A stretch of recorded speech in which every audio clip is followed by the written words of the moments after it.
Hello, illuminated minds. Do you hear that train rolling? Let me tell you something. I've got a transmission for you tonight. This channel is supported by art, and you're about to see some of those staggering, fantastic images in front of your eyes. And if you're joining us on YouTube, it's going to be hard to look away. But if you're joining us in a podcast format, if you're driving when you hear this, please listen now and watch later. There's going to be good stuff for you either way. And it's a choice. Make the one that keeps you safe. I need you to understand that this talk is not going to be thinly veiled marketing babble for the artwork on display. You'll be invited once or twice to visit our Redbubble store, linked in the description, to support the channel and enjoy some of the fine things you're seeing in your own home. But well over 90% of what you're about to hear has nothing to do with that and everything to do with stepping into your power and making the most of the season, shadow season. What we're about to communicate will have immediate resonance for most listeners, and that resonance is likely to deepen on repeat listenings in a receptive state of mind. If it's just not for you, that's okay too. Find the thing that you enjoy. No hard feelings. Hyperion Midnight, as both a philosophical and artistic experience, is brought to you by this simple motto: make art, not excuses. Here we go. One thing we'll talk about tonight is the image of the witch, both in popular culture and in the collective imagination. What is it about this distinctive and centuries-old archetype that stays with us? The witch has been everything from the priest or priestess of an ancient religion to a trusted soothsayer, an advisor to kings, to a simple but honorable village herbalist or midwife who might better avoid a superstitious clergyman if the harvest has gone poorly or the cattle are sick, to the absolutely reviled, dreaded, persecuted scapegoat for late medieval and early modern Christians when in the grip of a satanic panic, all the way to being a character in film, fiction, and television, occasionally trivialized, occasionally with absurdly proportioned supernatural powers, but very little moral weight one way or the other. Samantha Bewitched. Love you, Elizabeth Montgomery, but Durwood shouldn't have been calling all the shots. How can the witch be all of these things? Maybe we'll consider what pioneering depth psychologist Carl Jung could have had to say about it. First, though, we'll frame things a little bit by exploring the Celtic pagan origins of Halloween. For Hyperions, you see, shadow season is only beginning. For other neo-pagans, Gnostics, the age-curious, all are welcome. Here we go. Happy Celtic New Year, and Happy New Year to anyone living on the lunar calendar. At the time of this recording, the seasonal shift that occurs between October 31st and November 2nd is upon us. For centuries, this began something we Hyperions now call shadow season. For the ancient Celts, one notable holiday that fell at about this time was called Samhain, meaning summer's end. The Celtic year ended and the new year began right about now. The celebration of summer's end by pre-Christian Celts was serious and somber and joyful and convivial, all in one package. It meant final harvest, it meant close attention to food storage, the cycles of nature. It signified the beginning of autumn, and all the incumbent preparations for winter at a time when winters could be especially hard in the northern climates. You would only survive the winter by the strength of your tribe or community, your smarts, the wisdom of your own preparations, and pulling together. Many of the old or the sick would not be so lucky as to see another spring.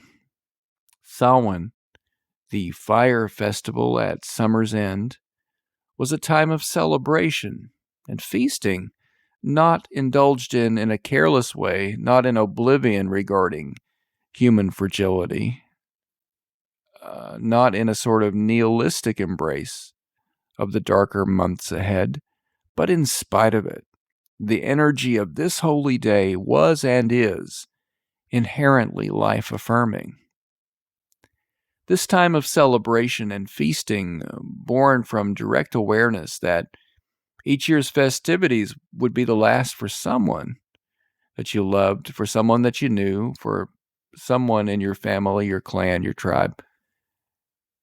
People felt that it was also much easier to commune with the dead at this time between late October and mid-November, synonymous with the Celtic New Year on the lunar calendar, and the time when the veil between each realm, that of the living and that of the dead, was thought to be thinnest, and not only by the pagan Celts who experienced life and death as inseparable facets of the same larger cycle, but by many others way in another hemisphere and below the equator, and completely different climates, completely different cultures, completely different part of the world.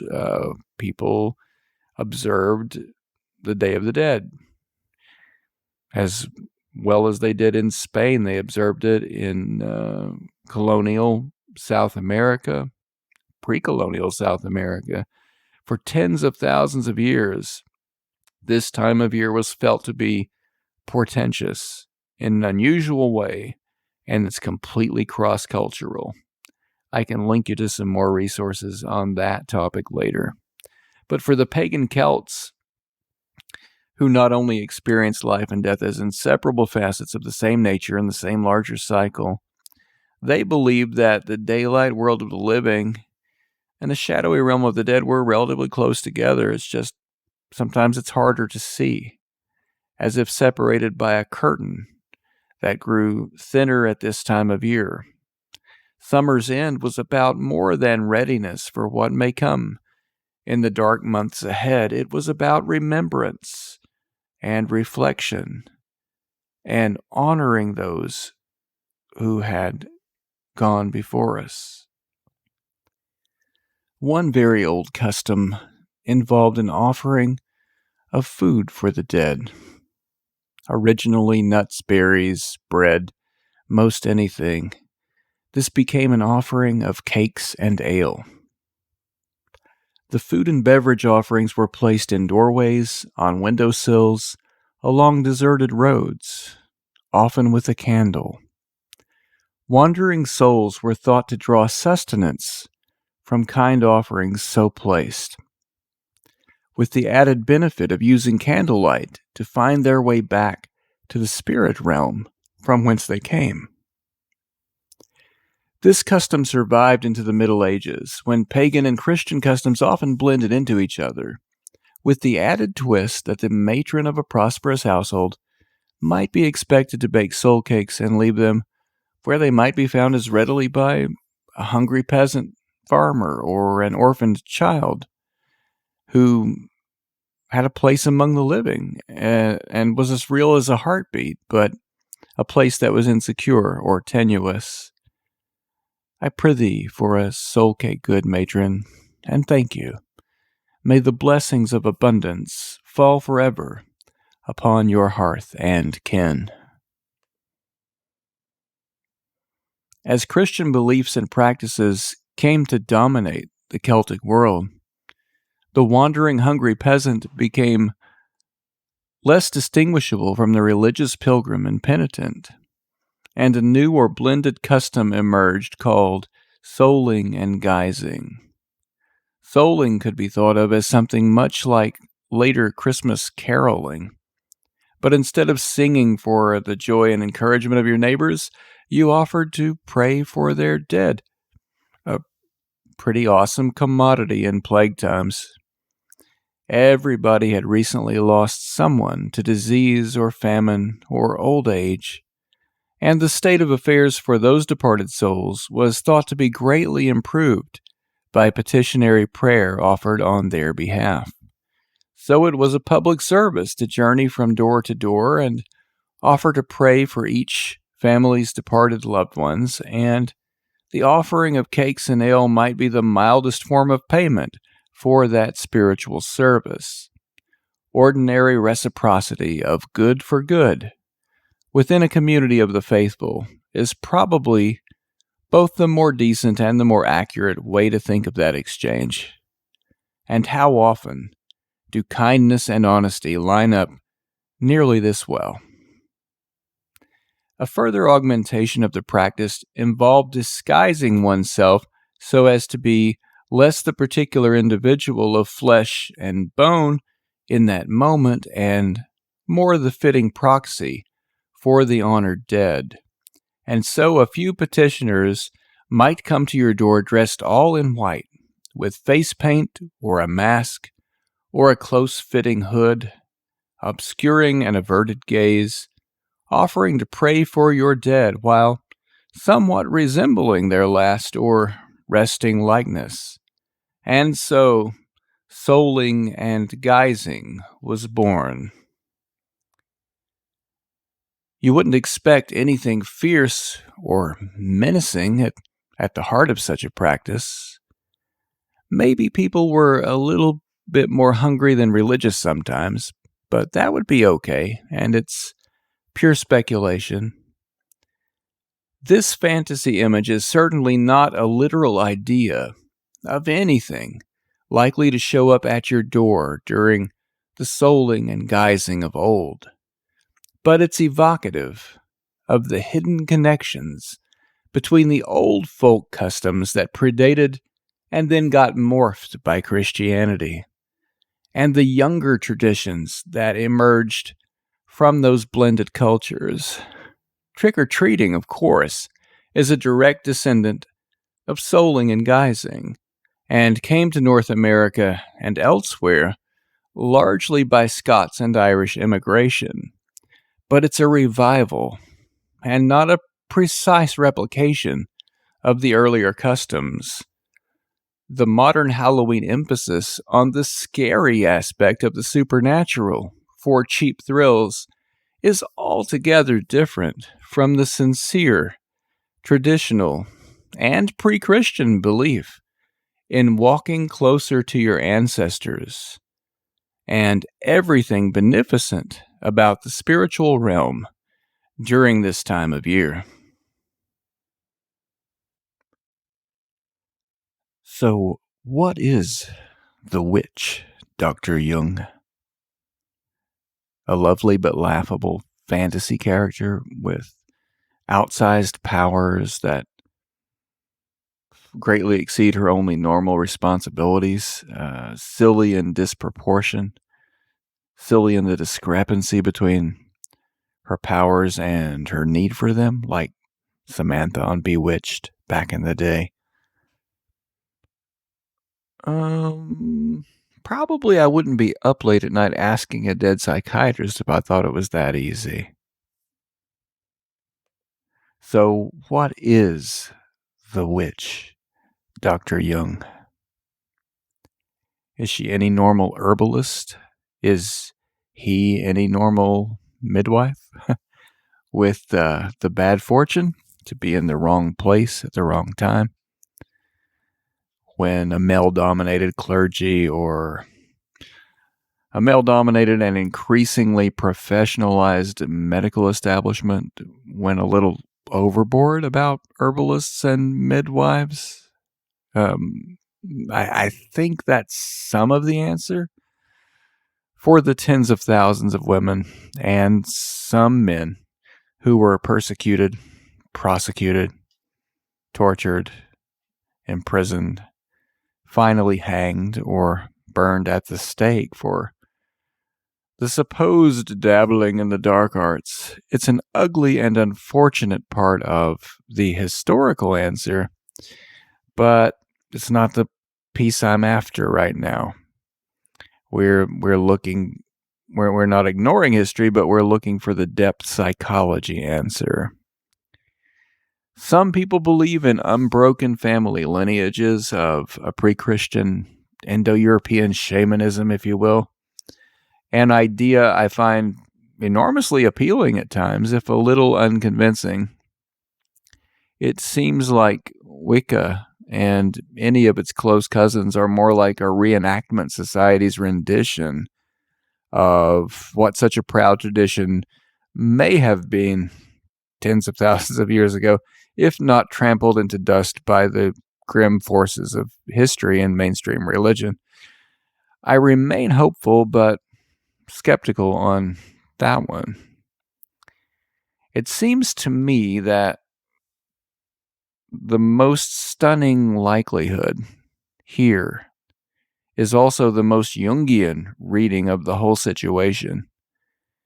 The witch, in a strong positive sense, a wise woman or wise man of unusual capacities, not a poisoner, as some biblical scholars would have it, and some inquisitors, not somebody who makes the crops fail and makes men lose their makes men lose their potency, makes their wieners fall off. No, but a witch in a serious positive sense, the sense that's worth having. It survives both the horrible persecutions of the witch trials and being made ridiculous in popular culture, because that's what an irreducible, strong archetype of the collective unconscious does. I'm thinking the witch is a god form.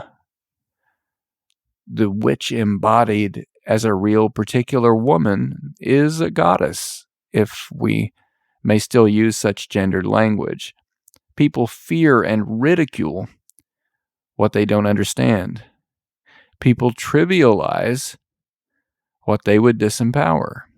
It seems to me that we are mired in a culture without much understanding of the divine feminine or sexually positive forms of religion and spirituality. A witch is not a nun, Buddhist, Christian, or otherwise. A witch is a spiritual power person who is not a renunciate and not an unconscious slave to another, and not an unconscious slave to a sterile, repressive, and domineering patriarchy, religious, secular, or otherwise. Wouldn't that actually be worse for the church than being a bride of the devil? Yeah, it seems to me the pieces may be starting to fit. Other cultures have goddess figures who are powerful, not meek, sexual, not sterile, and fearsome, not mild, fierce protectors, fierce warrior type goddesses, and goddesses who are all of these things without being evil, without getting demonized, without getting taken like some Mesopotamian or Sumerian goddess and dethroned and renamed and made into a demoness because a new religion takes over. I mean, the Hindus have a goddess who wields knives and wears a garland of skulls and stomps around on the cremation ground and so forth, without being evil, without being the antagonist to her masculine counterpart. She's the consort, the wife and the other self of her masculine counterpart, right? Talking about Kali and Shiva.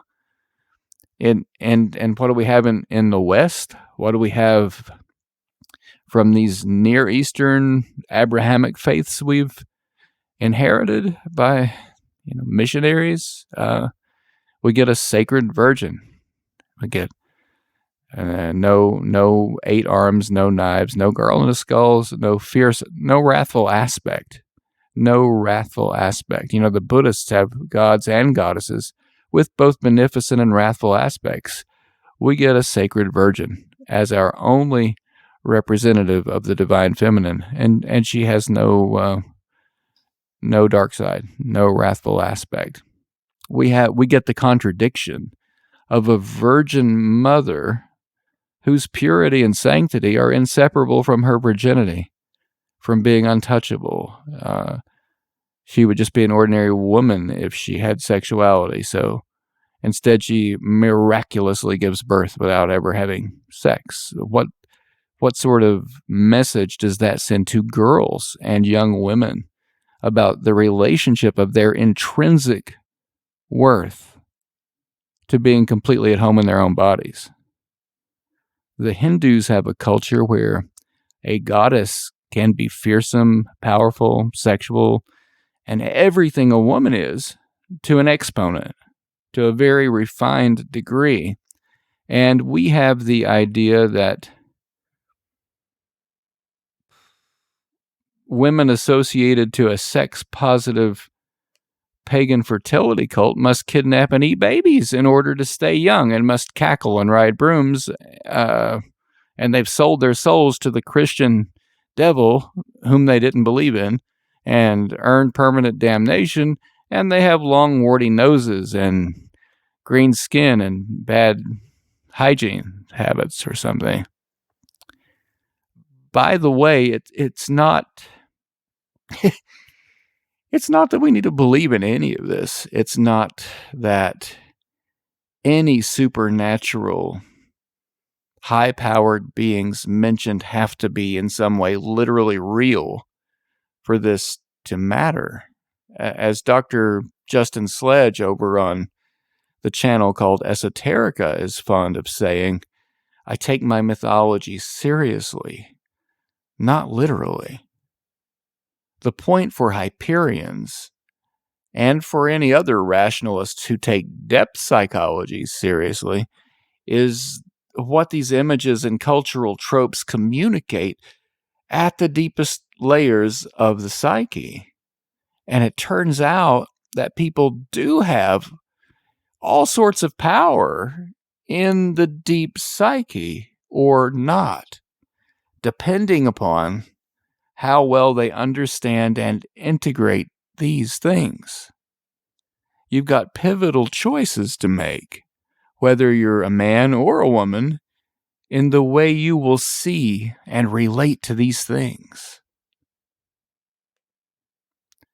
Was Pythia a pagan sorceress who should have been put to death, as the Bible would prescribe, as all the old male patriarchs and prophets of the Bible would prescribe? Because, women shouldn't be soothsayers.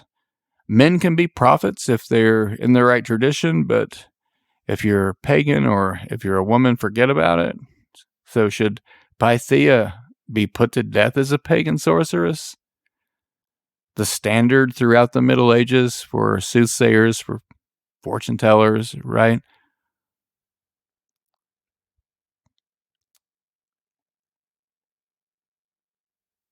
Or, should she be known as the Oracle at Delphi and the High Priestess of Apollo? Would you see her as the Pythoness or the Oracle, or are both the same? Would you see her as the classical world saw her, or as the medieval mind driven mad on witch stories probably did? The way in which you choose to relate to the entirety of the Western canon is up to you. And it's in the realm of the most fundamental choices you'll ever make.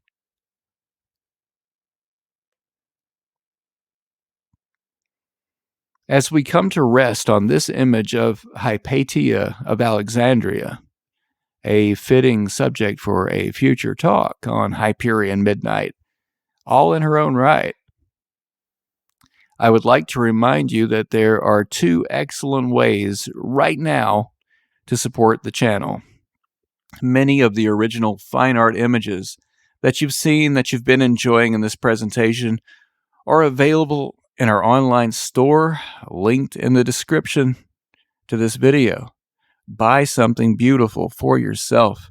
Buy a Shadow Season gift for another from among any of these fine art images, and you've helped to ensure that Hyperion Midnight can continue delivering content of this caliber in the future. And even if we fail to deliver future content for whatever reason, Zeus might strike me down, you've still got the art to enjoy and display. That makes it super hard to lose here. Click over there now and find something that you'll enjoy, however big or small. You'll find the link in the description. Another option is a one-time tip through PayPal.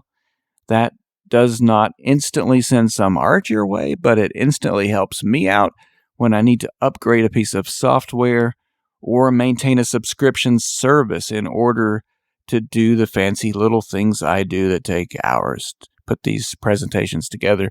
You are welcome to buy me a cup of coffee pretty much with a one-time PayPal tip feature, like a tip jar.